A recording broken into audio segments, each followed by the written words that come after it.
बैठिए। Swati, yes ma'am.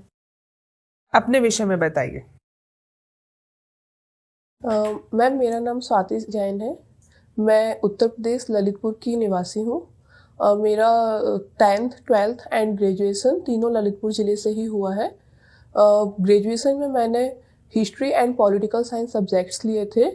मेरा interest Annapurna सेवा संघ NGO एंड आंगनबाड़ी में अनौपचारिक रूप से कार्य करने में है।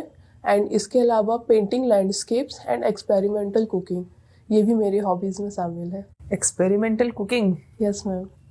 एक्सपेरिमेंटल कुकिंग कैसे करते हैं, क्या बनाते हो? मैम एक्सपेरिमेंटल कुकिंग में जैसे कोई भी डिश है उसमें नए नए प्रयोग करने से मतलब है। इसमें मैं किसी भी डिश को अपने टेस्ट और अपनी ज़रूरत के हिसाब से बनाती हूँ। एज एग्ज़ाम्पल जैसे कि मेरे भाई को पिज़्ज़ा बहुत पसंद है, बट वो अनहेल्दी होता है, इसलिए मैंने एक्सपेरिमेंट किया कि पिज़्ज़ा बेस में जो हमारा मैदे का आटा होता है उसकी जगह रागी के आटे का बेस बनाए एंड उसमें से चीज़ अवॉइड कर दिया जाए, ओनली ग्रीन वेजीज का यूज़ करके। देन वो पिज़्ज़ा काफ़ी अच्छा भी बना था। वो मेरा सक्सेसफुल एक्सपेरिमेंट था आई थिंक। फेल्ड एक्सपेरिमेंट्स भी हुए आपके कुछ? यस मैम, होते हैं। जैसे कि मुझे याद है लास्ट टाइम मैंने बीटरूट टिक्की बनाई थी। उसमें मैंने वो मेरा फेल हुआ था एक्सपेरिमेंट। मीठी हो गई होगी ना, उसका रीज़न ये था कि वो बीटरूट में चूंकि बहुत ज़्यादा पानी रहता है, मैंने अच्छे से उसका शायद पानी नहीं निकाला, और सेकेंडली मैंने ब्लेंडर कर दिया कि उसे सरसों के ऑयल में बनाया। तो वो जो बीटरूट का टेस्ट है और सरसों के ऑयल का भी एक अलग टेस्ट होता है, तो वो टेस्ट बिल्कुल ख़राब हो गया था। और खराब हो गया अच्छा, ललितपुर जैसे मैं कभी गई नहीं हूँ, तो मुझे ऐसे एक्सप्लेन कीजिए जैसे आप मुझे बताएं और मुझे ललितपुर दिख सा जाए।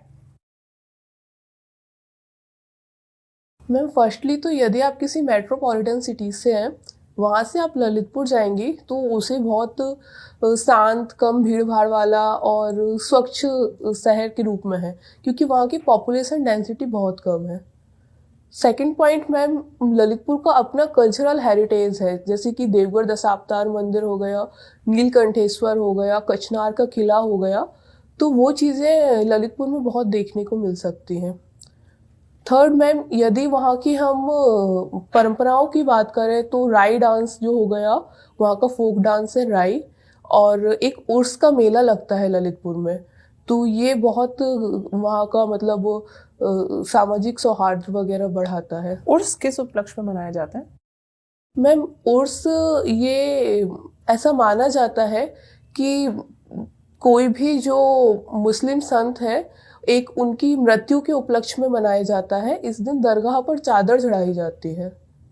तो वहाँ के बहुत फेमस संत थे ललितपुर में, जो सिद्दीकी साहब की मज़ार है वहाँ पे चढ़ाया जाता है। एंड इसके अलावा मैम ललितपुर में महावीर स्वामी वन्यजीव अभयारण्य and Govind Vallabh dam, Mata Tila dam जो है, तो वो इसकी सुंदरता को और बढ़ाते हैं। माता टीला डैम किस लिए फेमस है, कुछ कारण है उसके फेमस होने का? मैम माता टीला डैम बेतवा नदी पर है। बेतवा नदी पर? यस मैम, और इलेक्ट्रिसिटी भी वहाँ से बहुत जनरेट होती है। अच्छा, ये केन बेतवा लिंक बड़ा चर्चा में रहता है। अब ये बताइए, ये फायदेमंद है या नुकसानदायक है? मैम यदि ओवरऑल देखें, जो इसमें प्रॉब्लम्स अभी आ रहे हैं, यदि उनको सॉल्व कर लिया जाए तो ये बहुत ही फायदेमंद प्रोजेक्ट हो सकता है, क्योंकि ललितपुर बुंदेलखंड एरिया में पड़ता है। ये MP के लगभग 6 डिस्ट्रिक्ट को और UP के लगभग 5-6 डिस्ट्रिक्ट को समथिंग कवर कर रहा है। तो वहाँ की जो इरिगेशन की प्रॉब्लम है और जो गर्मियों में वहाँ जल संकट की समस्या है, उसे काफ़ी हद तक सुलझाया जा सकता है। धन्यवाद।